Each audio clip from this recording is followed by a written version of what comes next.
Қайырлы күн, құрметті студенттер. Сіздердің назарларыңызға зияты бұзылған балаларды дамытудағы психологиялық педагогикалық диагностика пәнінің екінші дәрісі ұсынылады. Дәріс тақырыбы зияты бұзылған балалардың жеке тұлғалық даму ерекшеліктері.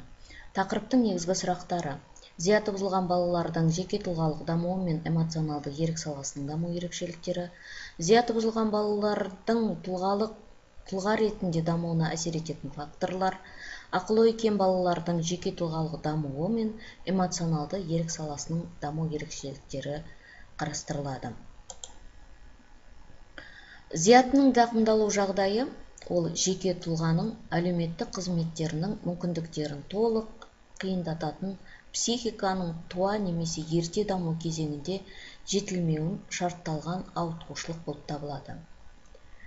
Зият бұзылысы, яғни ақыл-естің кемдігі, отандық мамандар тарапынан бас миының ағзалық бұзылысының кері әсерінен пайда болатын тұқым қуалаушылықтан немесе жүрегі пайда болған кесел, танымдық процестердің тұрақты бұзылысы ретінде ұсынылған. Ой өрісі кең мағыналы латын тілінде, яғни бұл кең мағынада жеке тұлғаның барлық танымдық қызметтерінің жиынтығы болып табылады. Әртүрлі жеке қасиеттердің жалпы жиынтығында адам қызметінің кез келген көрінісі әсер ететін эмоцияларға маңызды орын беріледі. Лев Семенович Выгодский зияткерлік және эмоционалды сфералардың тығыз байланысы туралы өзінің идеясын ақыл-ойы кемістігі бар баланың ақыл-ой мен эмоциясы арасындағы байланыс қалыптыда өзгеше және оның психикасының өзіндік ерекшелігін түсіну үшін дәл осы сипаттама маңызды деп санайды. Тұлғаның дамуында эмоциялар мен сезімдер маңызды роль атқарады деп тұжырымдайды. Лев Семенович Выгодский ақыл-ой дамуы бұзылған балалар психикасының даму заңдылықтарын көрсететін тұжырымдар жасаған. Олардың құрамына мыналар кіреді: адам психикасының құрылуының жүйелілігін тұжырымдау. Онда бір бөліктің зақымдануы бүкіл жүйе жұмысын өзгертеді дейді. Екінші, баланың жақыннан және белсенді даму аймағының анықтау. Үшіншісі, дені сау және ақыл-ойы кем балалар дамуын көрсететін негізгі факторлар ұқсастығын тұжырымдау. Төртінші, ақыл-ойы кем балалардың дамуындағы бірінші және екінші кемістікті көрсету және сәйкесінше әрбір баламен жүргізілетін коррекциялық оқу-тәрбие жұмысының маңызды бағыттарын анықтау. Бесіншісі, ақыл-ойы кемістігі жағдайында баланың аффект және зиян қатынасындағы өзгерістерді тұжырымдау деп атап көрсеткен болатын. Ақыл-ой дамуы бұзылған балалардың маңызды белгілерінің бірі олардың эмоционалды сферасының жетілмегендігі. Зияты бұзылған балалардың эмоционалды салада өрескел алғашқы өзгерістер бар. Ол психопатологиялық сипаттағы және бірқатар жағымсыз қасиеттердің қалыптасуына ықпал етеді. Бұл негізгі психикалық ақауды түзетуде айтарлықтай қиындатады. Сондықтан зияты бұзылған балалардың эмоционалды ерік саласы мен сезімдерінің қалыптасу ерекшеліктерін зерттеу өте маңызды болып табылады. Баланың ақыл-ой кемістігі оның өмірінің ерте шағында байқала бастайды. Дамуындағы кемістікті айқын көріне бастаған сайын, оған тән нақты ерекшеліктер нақты байқала бастайды. Ақыл-ой кем балалардың жалпы дамуын, олардың білім, білік, дағды игеруін қамтамасыз етуде арнайы ұйымдастырылған түзетуші, бағыттаушы, өзінің оң мүмкіндіктерін ескере отырып, құрылған арнайы оқыту бағдарламасы арқылы оқыту қажет. Интеллектуалдық жетіспеушілік салдарынан ақыл-ой кем балалардың жеке тұлғалық қалыптасуы әртүрлі аспектілерде қиын жағдайларда өтеді. Олар көп жағдайда мақтағанды ұнатады, жақсы сөздерді, өзі туралы жақсы ой-пікірлерді айтқанды қалап тұрады. Ақыл-есі кем балаларда эмоционалды салада өрескел бастапқы өзгерістердің болуы негізгі психикалық ақауды түзетуді күрт қиындататын мінездің, оның жаңа теріс қасиеттерінің өзіндік психопатология қалыптасуына ықпал етеді. Сондықтан ақыл-есі кем баланың эмоциясы мен сезімдерін зерттеу, олардың қалыптасуы мен тәрбиесі өте маңызды. Рубинштейн психика ақыл-ой кемістігінің ең терең дәрежесінде де дамиды.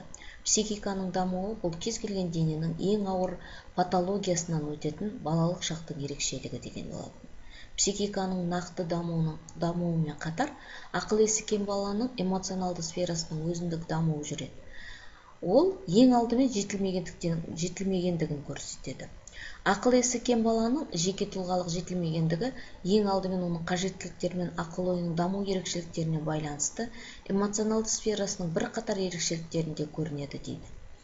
Ақыл-есі кем баланың эмоцияларының көрінісі оның жасына, ақаудың тереңдігі мен сапалық ерекшелігіне және өмір сүріп жатқан әлеуметтік ортасына байланысты.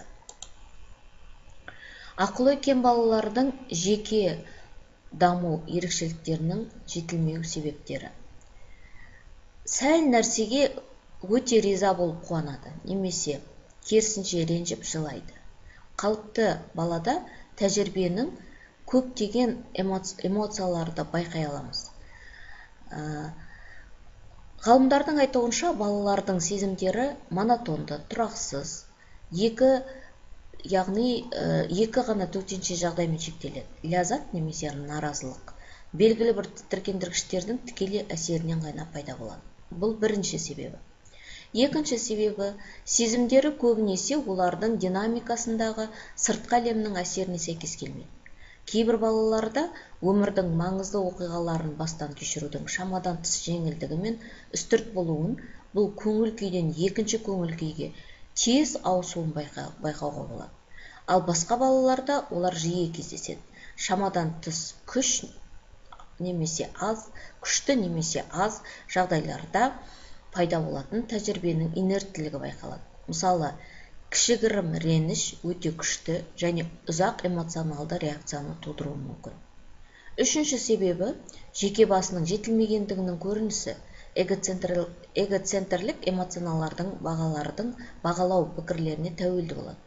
Бала өзіне ұнайтын, оған жақын адамдарды жоғары бағалайды. Сондықтан ол адамдарды ғана емес, сонымен бірге қоршаған өмірдегі өзіне ұнаған оқиғаларды да бағалап отырады. Мектепке дейінгі зияты бұзылған балалардың эмоционалды ерік саласына тоқталатын болсақ, мектеп жасына дейінгі балаларда бұларда мақтау, мадақтау және сөгуге мән береді. Ересек адамның сөйлеу интонациясын ажыратады. Олар өздерінің эмоцияларын тікелей ауызша білдіре алмайды, бірақ оларды ересек адамға қарап күлімсіреуге, оның бет әлпетіне тигізуге арқылы білдіреді. Жеңіл ақыл-ой кемістігі бар мектеп жасына дейінгі балалар болса, қоршаған ортаны жеткілікті түрде түсінеді. Олар сөйлеуді жақсы біледі және де эмоцияларды айқайлап немесе мінез-құлықпен білдіріп қана қоймай, сонымен қатар сөзді қолдана отырып, не ұнатпайтын, не ұнататынын айта алады, не қалайтынын да түсіндіре алады. Бұл балалар өздері түсінетін сөздері мен мәтіндерді қуана отырып туындайды. Мимика, ым-ишара, ауызша реакциялары, олар ертегілер мен әңгімелердің кейіпкерлеріне қатысты эмоцияларын білдіреді. Олар үшін түсінікті жағдайларда мектеп жасына дейінгі балалар эмпатияға, басқа адам болған жағдайларға эмоционалды жауап бере алады. Әдетте балалар өздерінің туыстары мен жақындарына айқын көзқарас танытады. Ақаудың клиникалық жағдайына байланысты мектеп жасына дейінгі зияты бұзылған балалар өздерінің эмоцияларын көрсете отырып басқаша әрекет етеді. Қозғыш балалар белсенді балалардың қимылдары, тез сөйлеу, сүймелдеу, нақты эмоционалды реакциялары тұрақсыз болып келеді. Ашу, реніш, қуаныш көріністері тез импульсивті түрде көрінеді. Ақыл-есі кем мектеп жасына дейінгі балалардың эмоцияларының дамуы көбінесе оларды оқыту мен тәрбиелеу шарттарымен анықталады. Арнайы мектепке дейінгі білім мекемелеріне бармайтын әлеуметтік жағдай, төмен отбасылардан шыққан балалар эмоционалды дамуды ақыл-есі кем мектеп жасына дейінгі балалардан артта қалады және эмоционалды салада патологиялық көріністерге бейім болады. Ақыл-есі кем мектеп жасына дейінгі балалардың ерікті саласы дамудың алғашқы кезеңдерінде байқалады. Оның қалыптасуына баланың белгілі бір әрекет ету әдісінің қажеттілігін түсінуге мүмкіндік беретін сөйлеудің пайда болуымен тікелей байланысты болады. Ақыл-есі кем баланың мінез құлқының еркін реттеуді қалыптастыру қиын. Олигофрен мектеп жасына дейінгі балалар өз әрекеттерін, эмоцияларын басқара алмайды. Олардың көпшілігі өздерінің мінез құлқын қоғам қоятын талаптарға бағындыра алмайды. Балалардың әрекеттері көбінесе импульсивті болады. Мінез құлқында көбінесе жалпы қабылданған ережелер мен нормаларға сәйкес келмейді. Мысалға айтатын болсақ, сабақтың үстінде тұрып, қатардағы столдың ар жақ шеткі бөліктеріне барып жатуы мүмкін. Немесе жаңағы орнына тұрып, сол барлығы тып-тыныш тапсырманы орындап жатқанда орындарынан тұрып, қатты күлуі мүмкін. Яғни айтқан кезде осындай өзін-өзі ұстай алмайтын, яғни нормаға сәйкес келмейтін кейбір әрекеттерді орындайды. Ақыл-ой кем балалардың жеке тұлғалық ерекшеліктері: ойлау операцияларының әртүрлі болуы, психиканың түрлі жақтары, ойлау, жоғары жүйкелік іс-әрекеттер. Яғни осы үшеуі қосылып, бұл жеке тұлғалық ерекшеліктерін құрайды. Енді осы зияты бұзылған балалардың тұлға ретінде дамуына әсер ететін факторлар бар. Ол қандай фактор? Соған тоқталайық. Баланың өзіндік биологиялық ерекшеліктері, бала дамитын нақты тарихи орта, қоғамдық және отбасылық тәрбие жағдайлары, бала өмір сүріп жатқан қоршаған орта. Нақты әсер ететін факторлар. Ақыл-есі кем мектеп жасына дейінгі балалардың жеке дамуы үшін отбасылық тәрбиенің сипаты мен стилі ерекше маңызды. Ақыл-ой кем балаларды тәрбиелеуде ата-аналардың жіберетін қателіктері: гиперопека, яғни тым балаға қамқор жасау; авторитарлық гиперсоциализация, яғни өзінің айтқанына бағындырып жүргізу, өзінің айтқан тек қана ата-ананың айтқан сөзімен баланы сол айтқан сөзіне бағындыру. Яғни гиперопека, баланы эмоционалды қабылдамау. Яғни айтқан кезде бала эмоционалды тұрғыда ата-анамен контакты жасай алмайды. Неге? Осы үлкен қателіктерге алып келеді. Ақыл-ой кемістігі бар баланың жеке басының әлеуметтік эмоционалды ерік саласын дамыту үшін өзі және оның туыстары туралы және айналасындағы адамдардың әлеуметтік рөлдері туралы идеяларды дамытып, ересектерге құрметпен қарауға, тәрбиелеу және адамгершілік пен эмпатия сезімін дамыту керек. Уақыт өте келе балаларда эмоционалды интеллект және өз позициясын қалыптастыру қабілеті қалыптасады. Бұл балаға өзін жеке сезінуге және құрдастарының қоғамда өз позициясын алуға мүмкіндік береді. Ақыл-есі кем балалардың жеке және эмоционалды дамуы мінез құлық реакцияларының дайын үлгілерін қолдана отырып, жүйелі және біртіндеп жүзеге асырылуы керек.